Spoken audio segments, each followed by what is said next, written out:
लोकप्रतिनिधींच्या हातात सत्ता आली म्हणजे कायद्यापेक्षा ते मोठे होतात का? सरकारी रुग्णालयात उपचार करणाऱ्या डॉक्टरांवर हात उचलण्याचा अधिकार कोणी दिला?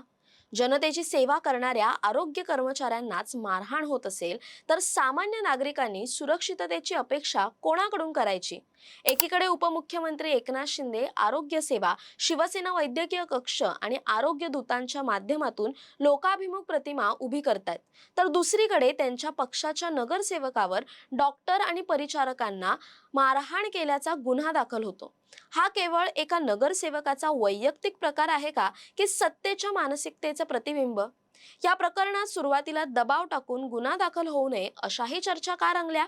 आणि सर्वात मोठा प्रश्न, लोकशाहीमध्ये डॉक्टरांना मारहाण करणाऱ्याला राजकीय संरक्षण मिळत असल्याचा संशय निर्माण होणं ही कोणत्याही सरकारसाठी धोक्याची घंटा नाही का?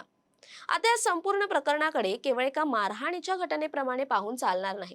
कारण हा विषय एका डॉक्टरचा नाही, एका नगरसेवकाचाही नाही आणि एका रुग्णालयापुरताही मर्यादित नाही. हा विषय आहे सत्तेचा वापर आणि सत्तेच्या गैरवापरामधील सीमारेषेचा. लोकप्रतिनिधी म्हणून निवडून आलेली व्यक्ती सार्वजनिक व्यवस्थेचा आदर करते की तिच्यावर दबाव आणते, हा या संपूर्ण वादाचा केंद्रबिंदू आहे. डोंबिवलीतील शास्त्रीनगर रुग्णालयात जे घडलं त्याने अनेकांना धक्का बसला.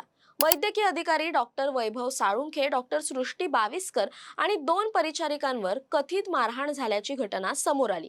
त्यानंतर संबंधित डॉक्टरांच्या तक्रारीवरून शिंदे शिवसेनेचे ज्येष्ठ नगरसेवक रमेश सुक्र्या म्हात्रे आणि त्यांच्या समर्थकांविरोधात विविध कलमांखाली गुन्हा दाखल करण्यात आला. या घटनेचे व्हिडिओ समाज माध्यमांवर व्हायरल झाल्यानंतर संपूर्ण प्रकरणाने वेगळीच दिशा घेतली. याच ठिकाणी पहिला मोठा राजकीय प्रश्न निर्माण होतो, कारण एकनाथ शिंदे यांनी मुख्यमंत्री असतानापासून आरोग्य क्षेत्रात अनेक उपक्रमांना चालना दिली. शिवसेना वैद्यकीय कक्षाच्या माध्यमातून मोफत आरोग्य शिबिरे, उपचार आणि सामाजिक आरोग्य सेवा हे त्यांच्या राजकारणाचा महत्त्वाचा भाग राहिले आहेत. अनेक कार्यकर्ते स्वतःला आरोग्य दूत म्हणून ओळख देतात. अशा परिस्थितीत त्याच पक्षाच्या एका नगरसेवकावर डॉक्टरांना मारहाण केल्याचा गुन्हा दाखल होतो, तेव्हा विरोधकांना प्रश्न विचारण्याची संधी मिळणं स्वाभाविक आहे. इथे प्रश्न केवळ रमेश म्हात्रे यांच्यापुरता राहत नाही. प्रश्न थेट पक्षाच्या प्रतिमेवर येतो. कारण राजकारणात एका नेत्याची प्रतिमा त्याच्या कार्यकर्त्यांच्या वर्तनावरही उभी राहत असते. नेता कितीही चांगली भूमिका मांडत असला तरी तळागाळातील कार्यकर्त्यांच्या कृतीमुळे संपूर्ण पक्षावर प्रश्नचिन्ह निर्माण होऊ शकतं. म्हणूनच या घटनेकडे केवळ स्थानिक वाद म्हणून पाहणं चुकीचं ठरेल. या प्रकरणात आणखी एक बाब चर्चेत आली.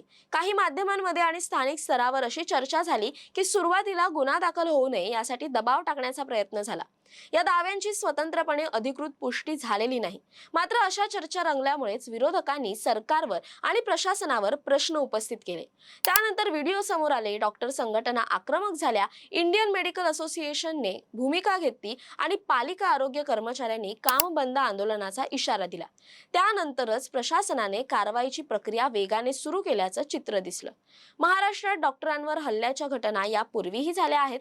प्रत्येक वेळी सर्व पक्षांनी डॉक्टरांच्या सुरक्षेबाबत मोठमोठी विधानं केली, आरोग्य कर्मचाऱ्यांवर हात उचलणाऱ्यांवर कठोर कारवाईची मागणी केली. पण जेव्हा आरोप थेट सत्ताधारी पक्षाच्या लोकप्रतिनिधीवर होतात तेव्हा लोकांची अपेक्षा आणखी वाढते. कारण सत्तेत असलेल्या पक्षाने केवळ भाषणातून नव्हे तर कृतीतूनही संदेश द्यावा लागतो की कायद्यापेक्षा मोठं कोणीही नाही. आता या प्रकरणाचा सर्वात महत्त्वाचा राजकीय पैलू समजून घ्यावा लागेल. कारण ही घटना अशा काळात घडली आहे जेव्हा एकनाथ शिंदे यांची संपूर्ण राजकीय प्रतिमा विकास, जनसंपर्क आणि समाजसेवा या 3 आधारांवर उभी केली जाते. आरोग्य शिबिरे, वैद्यकीय मदत, गरीब रुग्णांना उपचार, शिवसेना वैद्यकीय कक्षाच्या माध्यमातून राज्यभर उभारलेलं जाळं, या सगळ्यामुळे शिंदे यांनी स्वतःची एक वेगळी सामाजिक प्रतिमा निर्माण केली आहे. त्यामुळे त्यांच्या पक्षातील एका नगरसेवकावर डॉक्टर आणि परिचारिकांना मारहाण केल्याचा गुन्हा दाखल होतो, तेव्हा विरोधकांना थेट हा प्रश्न विचारण्याची संधी मिळते की एकीकडे आरोग्य सेवेचा पुरस्कार आणि दुसरीकडे आरोग्य दूतांवरच हल्ला, हा विरोधाभास नेमका कसा समजायचा? सत्तेचा माज हा शब्द विरोधकांकडून वारंवार वापरला जाण्याचं कारणही हेच आहे. कारण जेव्हा सत्ताधारी पक्षाचा लोकप्रतिनिधी सरकारी रुग्णालयात जाऊन डॉक्टरांशी वाद घालतो आणि त्यानंतर मारहाणीचे आरोप होतात, तेव्हा जनतेच्या मनात नैसर्गिकपणे प्रश्न निर्माण होतात. या घटनेनंतर इंडियन मेडिकल असोसिएशन आक्रमक झाली, पालिका आरोग्य कर्मचाऱ्यांनी काम बंद आंदोलनाचा इशारा दिला, विविध डॉक्टर संघटनांनी निषेध व्यक्त केला. म्हणजे हा विषय फक्त राजकीय राहिला नाही, तर तो व्यावसायिक व्यावसायिक प्रतिष्ठेचाही विषय बनला। डॉक्टरांवर हात उचलला तर संपूर्ण वैद्यकीय क्षेत्र एकत्र येतं हे या प्रकरणात पुन्हा दिसून आलं। आरोग्य सेवा हा शिंदे यांच्या राजकारणाचा महत्वाचा चेहरा असेल तर डॉक्टरांवर हल्ला हा विरोधकांचा राजकीय मुद्दा होऊ शकतो। निवडणुकीच्या राजकारणात अशा प्रतिमात्मक मुद्द्यांचं महत्त्व अनेकदा आकडेवारीपेक्षाही जास्त असतं। याच कारणामुळे या प्रकरणात केवळ पोलिसांनी गुन्हा दाखल केला म्हणून विषय संपत नाही। लोक आता हे पाहतील की पक्ष स्वतः काय भूमिका घेतो। संबंधित नगरसेवकांविरोधात पक्षांतर्गत कारवाई होते का की हा विषय केवळ न्यायालयीन प्रक्रियेपुरता मर्यादित ठेवला जातो। कारण जनतेच्या दृष्टीने नैतिक जबाबदारी आणि कायदेशीर जबाबदारी या दोन वेगळ्या गोष्टी असतात। तसंच या संपूर्ण प्रकरणातील सर्वात मोठा राजकीय विरोधाभास इथेच समोर येतो। ही घटना घडली ती डोंबिवलीत, म्हणजेच खासदार डॉक्टर श्रीकांत शिंदे यांच्या लोकसभा मतदारसंघात। श्रीकांत शिंदे हे स्वतः पेशाने डॉक्टर आहेत, आरोग्य क्षेत्रातील व्यक्ती म्हणून त्यांची ओळख आहे आणि हे याच मतदारसंघाचं संसदेत प्रतिनिधित्व करतात। पण त्याच मतदारसंघात डॉक्टरांवर हल्ल्याची घटना घडते आणि आरोप त्यांच्या पक्षाच्या नगरसेवकावर होतात। विरोधक यालाच दिव्याखाली अंधार म्हणत आहेत। एका बाजूला डॉक्टर म्हणून समाजसेवेची प्रतिमा तर दुसऱ्या बाजूला डॉक्टरांना सुरक्षित वाटत नसल्याचा आरोप। हा विरोधाभास दुर्लक्षित करता येणार नाही। त्यामुळे कल्याण डोंबिवलीत काही शिवसैनिकांच्या वाढत्या आक्रमक वर्तनावरही आता प्रश्न उपस्थित होऊ लागलेत। ही काही मोजक्या व्यक्तींची चूक आहे की संघटनात्मक शिस्तीचा प्रश्न आहे, याचं उत्तर आता सत्ताधाऱ्यांनाच द्यावं लागणार आहे। आता या संपूर्ण प्रकरणाचा शेवटचा आणि सर्वात महत्त्वाचा राजकीय निष्कर्ष समजून घ्यावा लागेल, कारण हा विषय केवळ एका नगरसेवकाविरोधात गुन्हा दाखल झाला इतक्यावर थांबत नाही। हा विषय थेट एकनाथ शिंदे यांच्या नेतृत्व शैलीची परीक्षा घेणारा ठरू शकतो। कारण कोणत्याही पक्षाची खरी ओळख त्याच्या जाहीर सभांमधून किंवा जाहिरातींमधून होत नाही, तर त्याच्या कार्यकर्त्यांनी संकटाच्या वेळी कसं वागलं आणि पक्षाने त्यावर काय भूमिका घेतली यावरून ठरते।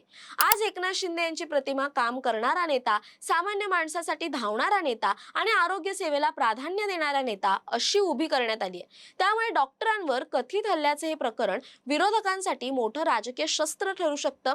कारण ते असा प्रश्न विचारतील की जर आरोग्य व्यवस्थेची इतकी काळजी असेल तर आरोग्य सेवा देणाऱ्या डॉक्टरांना संरक्षण कोण देणार। याच ठिकाणी एकनाथ शिंदे यांच्या समोर दोन पर्याय आहेत। पहिला म्हणजे हा विषय केवळ कायदेशीर प्रक्रिया म्हणून हाताळणे आणि दुसरा म्हणजे कायद्याला त्याचं काम करू देत पक्षाची प्रतिमाही स्वच्छ ठेवण्यासाठी स्पष्ट आणि कठोर भूमिका घेणे। राजकारणात अनेकदा निर्णयापेक्षा संदेश अधिक महत्त्वाचा असतो। जनतेला हे दिसलं पाहिजे की कायद्यापुढे कोणताही पक्ष, कोणताही नगरसेवक किंवा कोणताही पदाधिकारी मोठा नाही। आज सोशल मीडियाच्या युगात कोणतीही घटना काही मिनिटांत संपूर्ण राज्यभर पोहोचते। त्यामुळे पूर्वीप्रमाणे एखादा विषय स्थानिक पातळीवरच मर्यादित राहत नाही। एका रुग्णालयातील घटना काही तासांत राज्यव्यापी राजकीय चर्चेचा विषय बनते।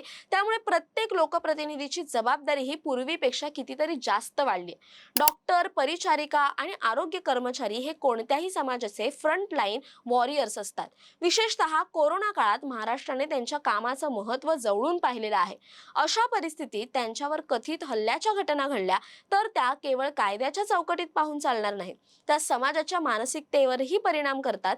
म्हणून या प्रकरणाचा अंतिम निकाल न्यायालय आणि तपास यंत्रणा ठरवतील। मात्र राजकीय पातळीवर या घटनेने एक मोठा संदेश दिला आहे। सत्तेत असणं म्हणजे अधिकार मिळणं, पण त्याच वेळी जबाबदारीही अनेक पटीने वाढते आणि जर त्या जबाबदारीचं भान सुटलं तर विरोधकांना टीकेची संधी मिळते आणि जनतेच्या मनात प्रश्न निर्माण होतात। आणि म्हणूनच आता महाराष्ट्राचं लक्ष एका प्रश्नाकडे लागलंय की या प्रकरणात कायदा सर्वांसाठी समान असल्याचं सरकार कृतीतून दाखवणार का। कारण सत्तेची खरी ताकद विरोधकांवर टीका करण्यात नसते, तर स्वतःच्या लोकांवरही कायद्याची समान अंमलबजावणी करण्यात असते। दरम्यान या सर्वाबद्दल तुमचं काय मत आहे कमेंट करून नक्की कळवा। तसेच अशा नवनवीन व्हिडिओसाठी टाइम महाराष्ट्राला सबस्क्राइब करा।